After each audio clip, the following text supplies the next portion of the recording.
The Adventures of Forfar McBridie. Episode 1. Forfar McBridie and the Case of the Stirling Albion. Scene 1. Forfar's Residence.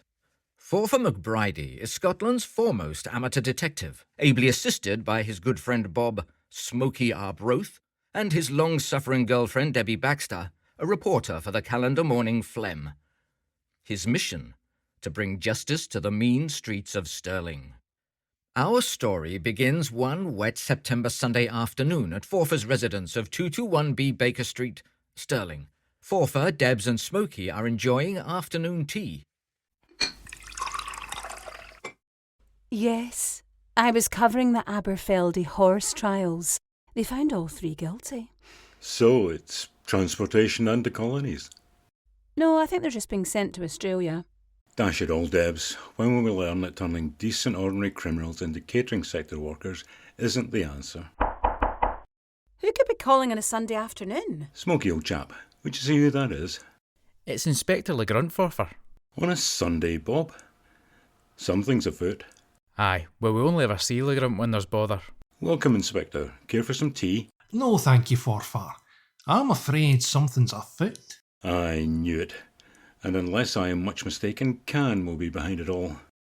Astounding, Forfar. How did you know? Well, Inspector, it's Sunday, so you've forsaken your afternoon round of golf. That alone suggests it's serious. And you've brought the WPC with you. That usually means trouble.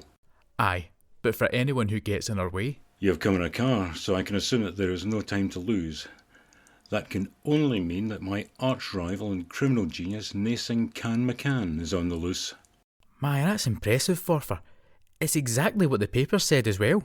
Well, you there have it, old chap. Inspector, we have no time to lose. Scene 2 as fast as you can.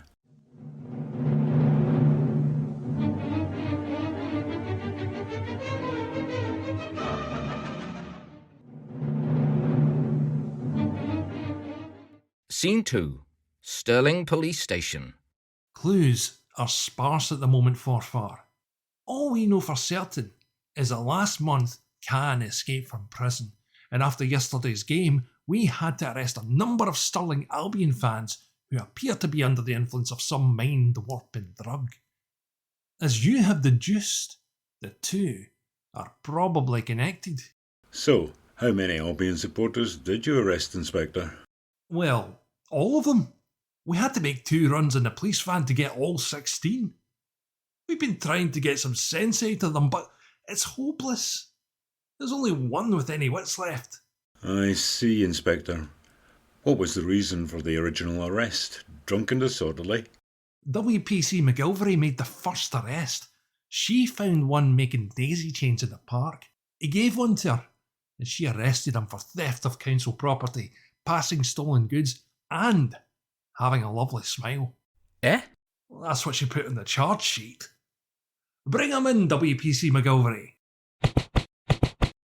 Here he is, Inspector. We can get nothing out of him, Forfar.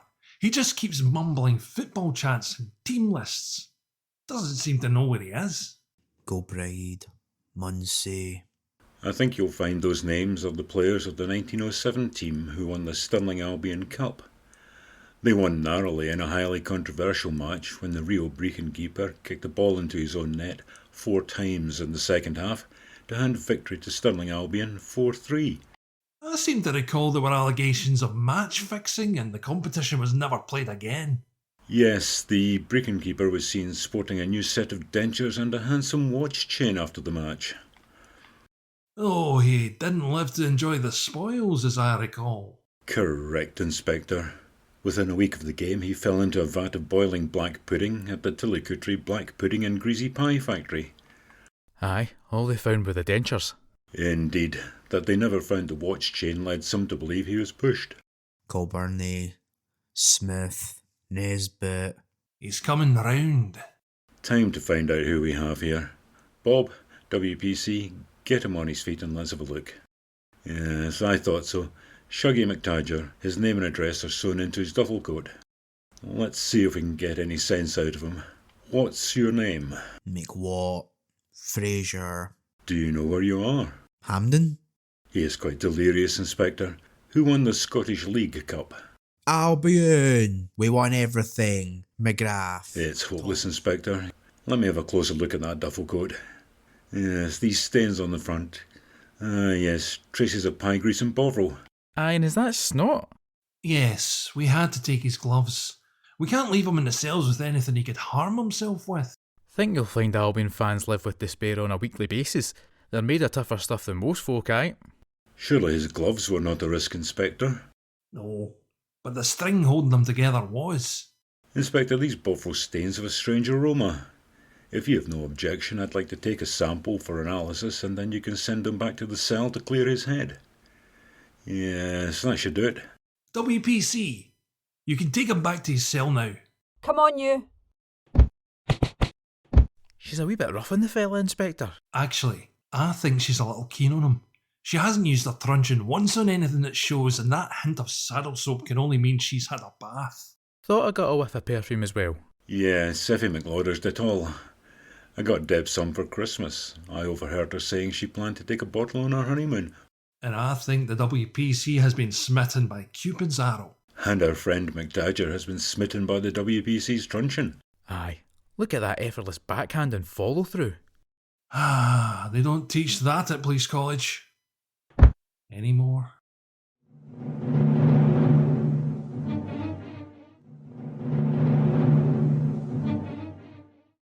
Scene 3. Forfar's residence.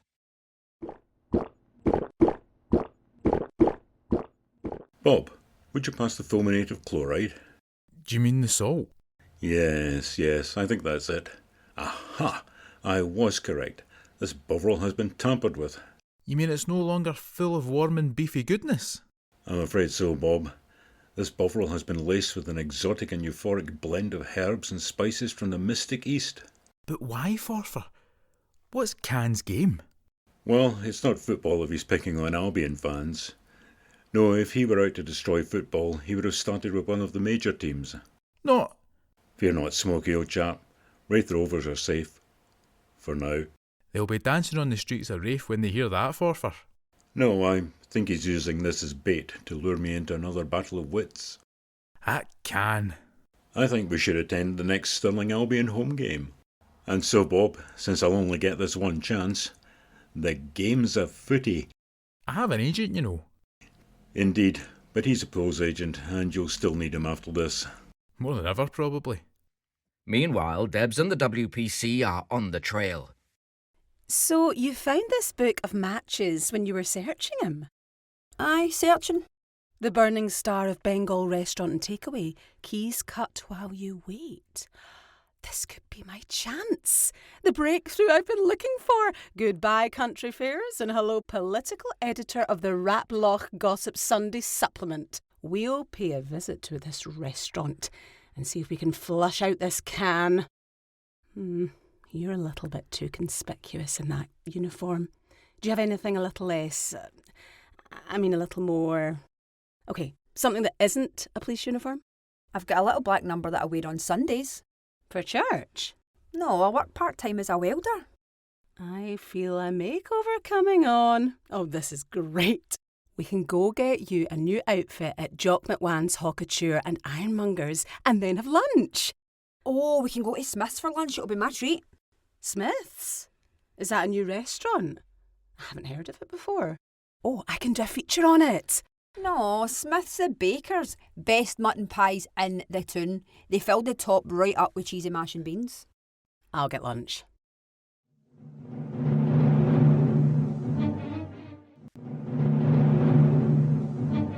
Scene 4. The next Albion home game. Well, here we are, Bob. Let's see if Can will show his hand to us. He better, or I'm at £1 for admission. Well, on the bright side, Smoky, we each got a free programme. But it's just a team list written in biro on the back of the tickets, and even I know there's only 3 L's in Stirling Albion. Their spelling may be a little rough, but they're paid to play football. We can't all be Hemingways. You've never been to an Albion game then? No, this is my first time. Thought as much. So who did this Hemingway play for then? Maybe later. Explain to me why we dressed as Crean Larach fans. Didn't want any sudden swelling in the Stirling Albion ranks to give us away. Good thinking, Bob. I can see Shuggy in the Stirling Albion home gazebo. Looks like they've had the deck chairs recovered in team colours this year. I did wonder if we might see him with the WPC today. Don't think there's any danger of that, Forfar. An Albion fan hasn't had a girlfriend since 1872. They erected a statue to her memory. She must have been a very special girlfriend. Not really, but when she eloped with the ref at half-time, it gave victory to Stirling Albion by default. 2-1 over the Dollar Crimean Veterans 7. 7? Shouldn't that be 11? Aye, well, 11 started. But then the new regulation £12 iron ball played havoc with the Dollar team. 3 died just trying to take a throw-in, and a 4th from heading in their only goal. If only they had known then about the almost magical properties of a wet sponge. You see them playing today, players thrown to the ground in agony, bodies broken, their spirits snatched back from the hands of the reaper by the timely application of a wet sponge. That's a fine set of beards the opposition are sporting. Ah, but they's just the wags, Forfar. Here's the team now. Please welcome today's My opposition. lord, they're a rough lot. Some of them are armed. Sponsored by Henderson's. Well, they have just won promotion to this league. They won the promotion playoff against Portree Wanderers after someone shot the ref's guide dog. Then they beat up the Portree Wanderers team and won 2-0 after extra time. Extra time? Aye, someone stole the ref's watch as well.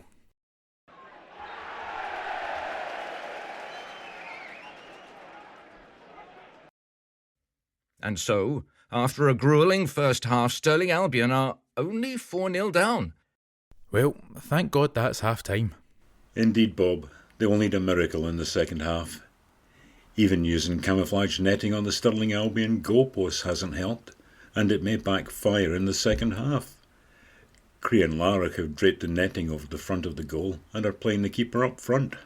It's only 4-0, Forfar. They could yet rally in the second half. Look, they've substituted the centre forward. Yes, but with what appears to be a George Formby impersonator. It's a cunning ploy by the new manager to keep Atletico distracted. 3 have already asked for his autograph. Aye, this might just work. Yes, Smokey, a combination of deft footwork, risque lyrics and ragtime ukulele may yet be Atletico's undoing. Free Bovril is a free Bovril. That sounds like just the ticket, Bob. 2 cups, please. There you go, gents. Enjoy your free Bovril, courtesy of Gibson's groin liniment and stain remover. What a pleasant chap. Aye, but I'm sure I ken his face from somewhere, though this Bovril is really good. Indeed, Smokey, it has a certain piquancy that... Albion!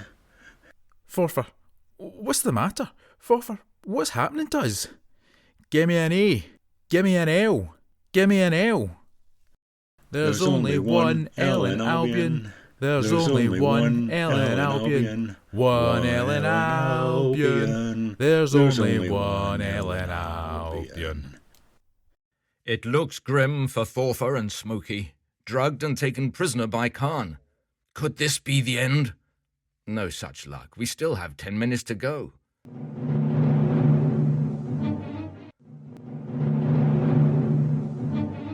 Scene 5. The Burning Star of Bengal. Forfar and Bob awake to find themselves Khan's prisoners. So, McBridie, we meet yet again. Though sadly this will be our last meeting. Do you expect me to talk, Khan? No, McBridie. I want you to suffer. Suffer as I have had to suffer, as a one-dimensional stereotype at the hands of a smug imperialist half-wit, his cliched working-class stooge, and some outrageously implausible scripting. Sidekicks generally have a class or regional twist. It adds breadth to the character and the potential audience. It also reinforces stereotypical notions of the pithy working class in service to supposedly superior moral code of the upper-class twitties hanging out with. Indeed, Bob. This is supported by an implied long-term bond between the two, generally a set of shared experiences forged in some kind of foreign conflict, thus helping to establish that the usually foreign villain, that's you, Khan, and all things foreign are a threat, both physical and moral, to the received order. Aye, and I as the gritty working class half of the partnership do all the physical stuff, leaving our heroes' hands clean, physically and metaphorically. Yes, and I am the mysterious amoral stranger from the East, challenging the established order, so that when I am eventually vanquished, the status quo is preserved, thus proving that the hero's moral stance is superior. OK, points made and noted. Now can we all just please agree to follow the script from now on? As you wish, McBridie. I'm getting a new agent after this. As you have deduced, McBridie, I am a physical threat. Neither you nor your sidekick will live to see another day. Do your worst, Can.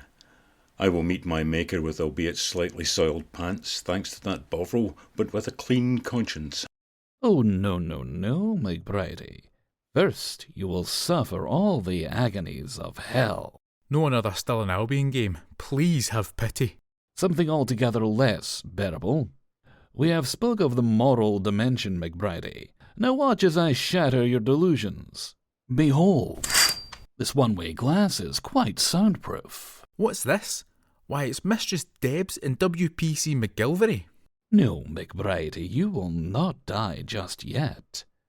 First, you will live long enough to see your bride-to-be consumed by passion and taken in the arms of another.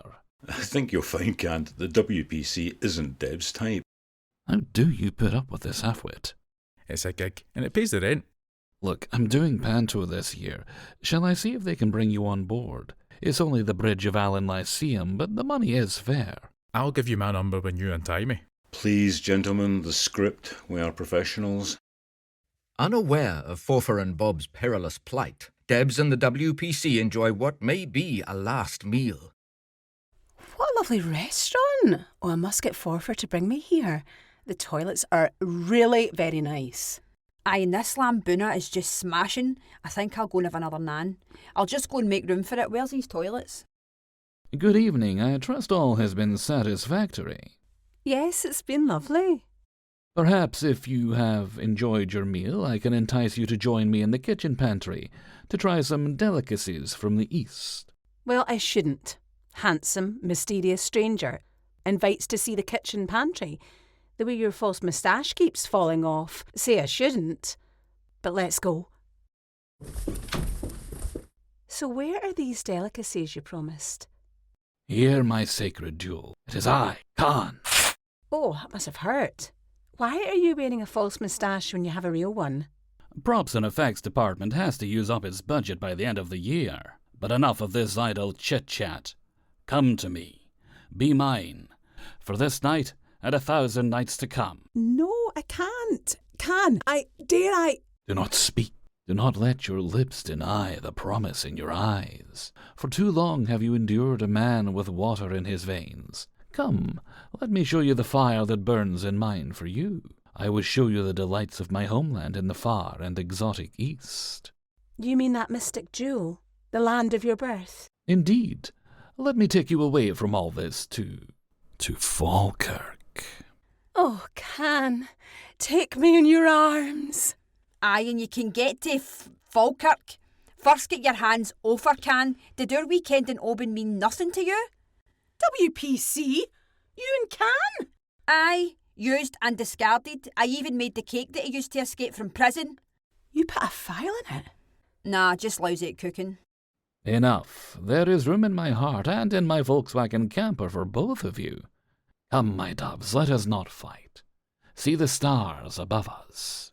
They're just glow-in-the-dark stickers, Can. Enough of your promises, enough of your lies.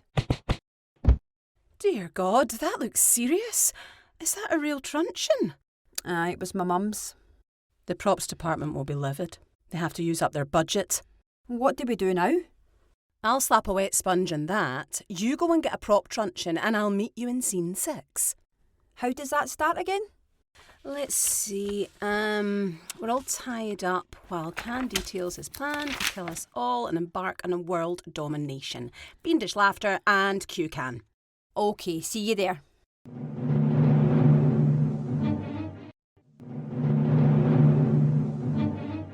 Scene 6. The Bitter End. Our plucky band are helpless as Khan details his plan to kill them and embark on world domination. So we are all here at last. Are you all right? That looks nasty. I'll be okay. Show must go on, etc. This tart's fault. She's using a real truncheon. Props department will not be pleased. OK, it's done now. Let's crack on, the pub shuts in an hour. Your time is up, McBridie. Time is up for all of you. Ah, WPC, my delicate orchid. You could only ever have known the physical love I offered. My soul was forever another's. Fair enough. But which one of those is the one where I get ploughed like a French field at subsidy time? Debs, ours was a love that could have set the world ablaze. Now it will end in bitter ashes. In 5 minutes, that vat will empty into this room, and everything in it will be dissolved by the most pungent and corrosive curry sauce known to man. You mean we are to meet our end by... Yes, foul play. Oh, Forfar, can you forgive this silly girl's moment of weakness? Nothing to forgive, Debs, my darling. Who wouldn't be charmed by those sultry brown eyes, that sprightly Zapata moustache, those slender... Aye, Forfar, aye. Let's focus on getting out of this jam, eh? If I can just dislocate my corset, I might be able to untie myself. Shuggy, you have to come save me. Aye, my wee Daisy and I have brought the team with me for backup. It is too late, McBridie. Quick, everyone, run for it. Don't get any of that poison on you. It's no bad. Maybe a wee bit more salt. Stop right there, Can. The game is up. Never, McBridie. I would rather die than go back to jail. After him, everyone. There he is. He's trapped now. That's the gents. Best leave this to us, Mistress Debs. WPC. The gents is no place for ladies. Out of my way, you cliched relic. There's nothing in there that I haven't seen before. Come on, Debs. There's nowhere left to run, Can. Give yourself up. Curse you, McBridie. Do you forget that I am a master of the ancient arts? One tug on this chain, and I go to join my ancestors. I will be reborn to curse you in a new life. You don't mean... Yes, the ritual act of Karmakazi. What a horrible end. Best a writer could do, old friend. But why Forfar? Was he mad? Yes, Debs, I'm afraid he was. Clean round the bend. That was shit. I left EastEnders for this dreck. I know, 3 years with the RSC and now this. Let's get this stuff back to the props department. We can still make last orders. Once again, right prevails and the streets of Stirling are safe. Join us next time for the continuing adventures of Forfar McBridie.